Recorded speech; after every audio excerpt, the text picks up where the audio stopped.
La siguiente conferencia estará a cargo del doctor Víctor Arantes, profesor asociado de Medicina de la Universidad de Minas Gerais de Brasil, director de la unidad de endoscopia del Hospital Mater Dei y codirector de la Clínica Modelo en Belo Horizonte, Brasil.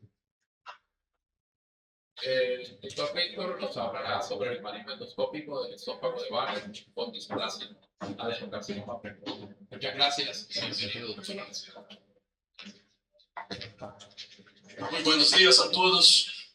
Gracias, doctor César, por tan gentil introducción. Quisiera, antes de todo, manifestar mi honor, mi alegría de estar acá con ustedes en Colombia, una vez más, a esta ciudad tan linda que yo no conocía. Ayer tuve la oportunidad de hacer un paseo de barco. Qué linda es la naturaleza de acá.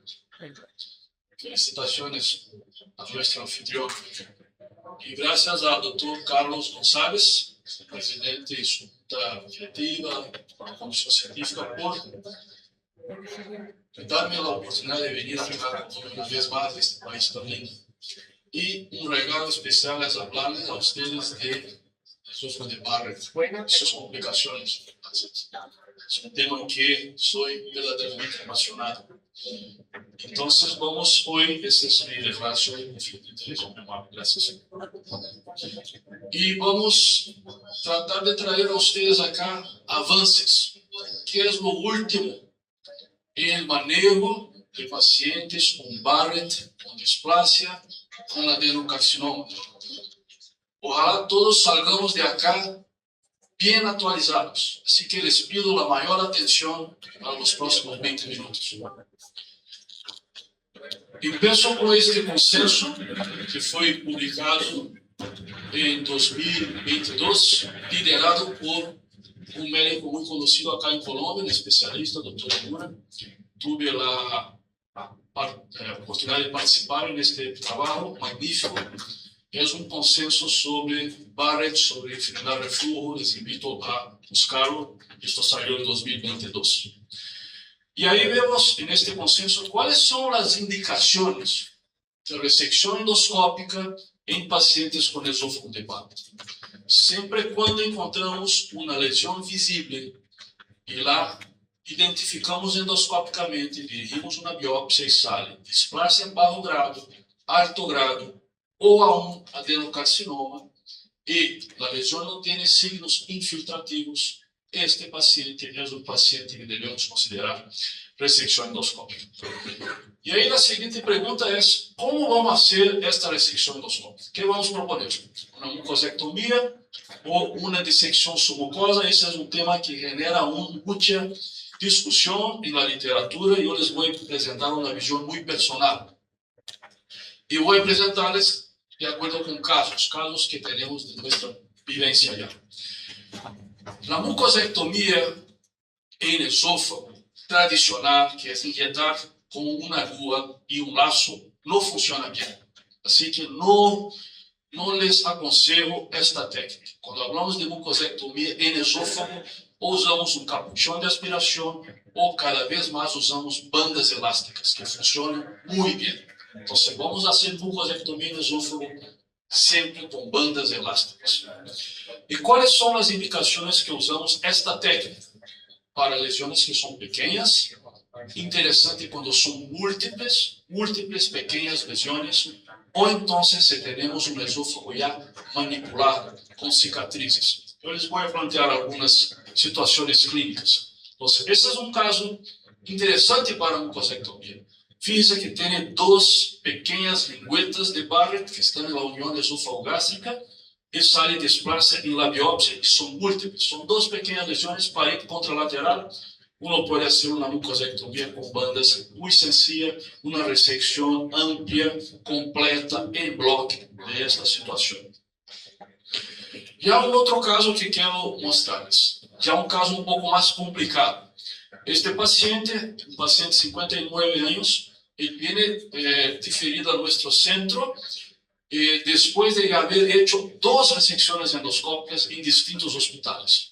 Y a nuestra visión había un Barrett largo y múltiples áreas de displasia e, además, incluso adenocarcinoma. E viram para uma avaliação. Então, o primeiro que hicimos, uma primeira ressecção, tratamos de remover aí uma grande área do esôfago de Barrett, usando a técnica de mucosectomias. Esse foi o resultado final. Saiu na histologia adenocarcinoma, intramucoso e displasia alto-grado. Vejam como chega este paciente para o primeiro controle. Então, já tem muita cicatriz no esôfago, aún está com umas islas de mucosa colunar, que sai biópsia, displasia alto grado de todas estas islas. E fazer uma dissecção submucosa aí é tremendamente difícil. Então, vou mostrar agora um vídeo desta técnica. Neste esôfago que havia estas zonas, então, viram que tomamos esta banda elástica e não hacemos injeção submucosa. Esse é o primeiro ponto. Hacemos diretamente a aspiração e usando um laço especial. Fíjense que esse é um laço bem delgado que permite passar por el kit de ligadura elástica e sempre por abaixo da banda elástica é onde metemos o laço e hacemos o corte. Aí vamos apreciar que é um esôfago já com um certo grado de estrechez e vamos trabalhando pouco a pouco nestas islas que estavam residuais aí. Fíjense interessante aí que tivemos a dificuldade de pôr o laço por abaixo da banda, assim que seguimos, reposicionamos para não metê-lo por arriba, isso para aumentar a quantidade de tecido que nós intentamos remover. E aí por abaixo da banda elástica hacemos a seguinte ressecção. Esse foi o aspecto final. Então, muita cicatriz, pero aún assim permite fazer uma ressecção endoscópica com esta técnica de forma muito eficiente. E o que encanta são os anestesistas, que estão preparados para um procedimento de 3 horas e leva 20 minutos. Então, é uma técnica super eficiente e aí isso foi o aspecto final. Salió displasia alto grado todos estes espécimes. Bueno, a outra opção para a ressecção endoscópica em Barrett é a dissecção submucosa. Quando vamos considerar, é a primeira opção para a maioria dos pacientes que têm câncer. Então, adenocarcinoma de esôfago de partida, isso usualmente vamos proponer uma dissecção submucosa. Também se é uma lesão mais protuberante, que pode ter algum grau de invasão submucosa, uma lesão maior a 2 centímetros, esses são detalhes também morfológicos que importam nesta decisão. E devemos usá-la, realizá-la o mais radical possível. Então, a técnica que usamos de dissecção submucosa, já hemos publicado há muitos anos, é sempre uma técnica de incisão ao redor da lesão, com a forma C, e logo dissecção e em seguida a ressecção. Então, esse é um caso interessante para uma dissecção. Fíjense, um Barrett largo que tem uma lesão elevada, maior tamanho, já sale na biópsia adenocarcinoma, é uma lesão maior a 2 centímetros. Nós devemos removê-la em bloco. Então, este caso, um caso que hicimos da dissecção submucosa, saiu um adenocarcinoma com invasão axilar muscular pela mucosa com margens negativas. Agora, estes pacientes que hacemos ressecção endoscópica, todos vamos vigilá-los de forma sistematizada. E é muito comum que vão aparecer lesões metacrônicas. Então, este é um paciente, este mesmo paciente que hicimos a dissecção, quando vuelve a um controle. E, finalmente, a eficiência general da dissecção em relação à mucosectomia para esôfago de Barrett, essa é uma terceira meta-análise publicada, e a conclusão foi que tanto a ressecção em bloco, R0, ressecção curativa, uma tendência de melhores resultados com a dissecção submucosa. Então, vi primeiras mensagens para casa em relação a estratégias de ressecção. A mucosectomia com bandas elásticas é interessante em alguns casos, lesões pequenas, multifocais ou com cicatriz, pero a ISD seria a opção de melhor indicação, sobretudo para câncer, lesões de maior tamanho, e tentar fazê-lo o mais radical possível é uma estratégia que hoje adotamos em nosso centro. E sempre que é disponível lá, ablación por radiofrecuencia como segunda etapa de tratamiento. Bueno, esta es nuestra experiencia publicada en 2025. Ahora salió nuestro artículo con sección en esófago de Barrett, con tasa de resección de 0,85%, relativamente aceptable. Me gusta mucho la sección para eso. También les recomiendo algún artículo de revisión que tenemos publicado ya hace algún tiempo. Ahí detallamos más esta discusión entre mucosectomía y ISD. Eso publicamos en 2019 en castellano, así que les invito a aquellos interesados a leerlos. Bueno, la última etapa entonces de mi presentación, yo quiero hablar de dos cosas. Una vez hecha la resección, la pieza va a ser analizada. Y ahí viene una otra etapa crítica, que es que vamos a hacer con el informe histológico. Cuando sale lesión intramucosa o displasia, tratamento endoscópico suficiente. No hay que hacer ningún tipo de tratamiento no endoscópico adicional. La cuestión es cuando sale una resección endoscópica de alto riesgo, decimos, o no curativa. Por ejemplo, si hay una invasión submucosa, si hay invasión linfovascular o tumores indiferenciados. ¿Qué hacemos entonces con resección no curativa? Esa es la guía americana que salió publicada en 2023. Fíjense que la resección no curativa, ellos recomiendan un tumor board, una evaluación multidisciplinar. Detallar un poco más eso con ustedes y traer algunas reflexiones acerca de eso. Si yo tengo una resección no curativa, hay una decisión crítica que uno tiene que tomar. Se voy a mantener el paciente preservando el órgano en una vigilancia muy estricta o simplemente voy a proponer una esofageectomía radical. Hay dos puntos son fundamentales. Primero, la histología del espécimen tiene que ser muy bien precisa.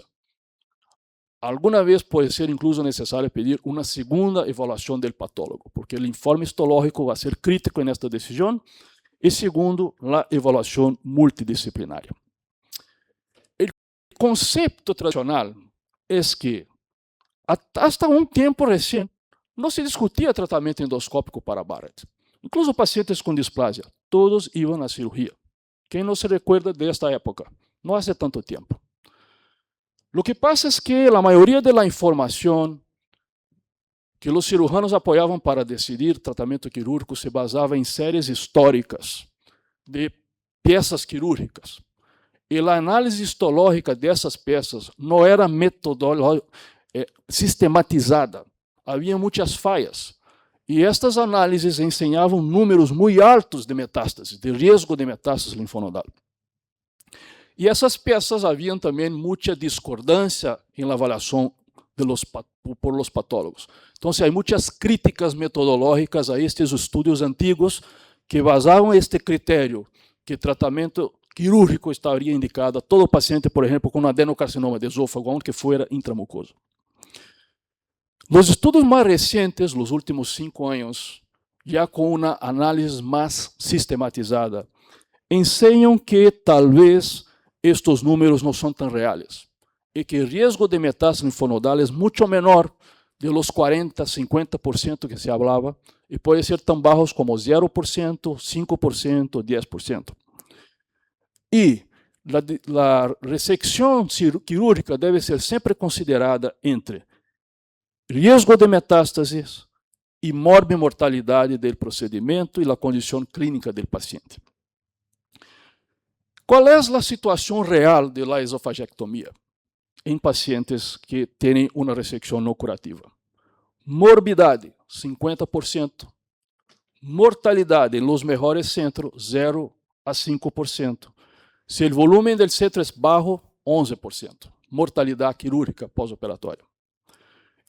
Alta prevalência de peças quirúrgicas negativas, é decir, que o paciente hace uma esofagectomia, uma dissecção linfonodal e a peça não tem nada, não tem lesão residual, não tem metástase linfonodal nem nada. E, además de isso, senhores, a esofagectomia não é uma garantia de cura. O paciente pode fazer uma esofagectomia e ter uma recaída tardia, assim como vemos muitos casos de cirurgias que são potencialmente curativas, 2 años después, una metástasis.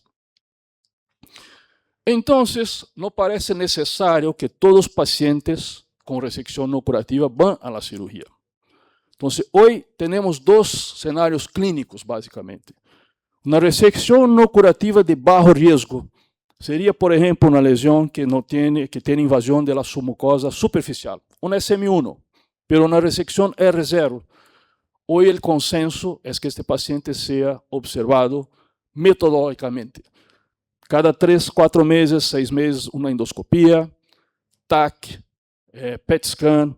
Es decir, es un manejo oncológico activo de acompanhamento e vigilância do paciente, pero não vai a tratamento quirúrgico.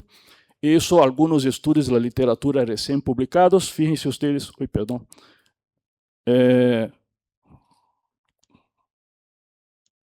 isso, recém-publicados, e é interessante observar que a mortalidade final de 7% é similar à mortalidade de qualquer causa para este subgrupo de pacientes. Já o paciente de alto risco, que seria invasão SM2 ou invasão linfovascular. Isso é mais controversial. Algumas sociedades apoiam diretamente a cirurgia, pero recém alguns estudos neste subgrupo de pacientes, fíjense ustedes, ensinam que quando acompanhamos estes pacientes não operados, a causa de mortalidade relacionada ao câncer de esôfago, 5%, e a mortalidade por outras causas, 13%. Maior que a mortalidade do esôfago.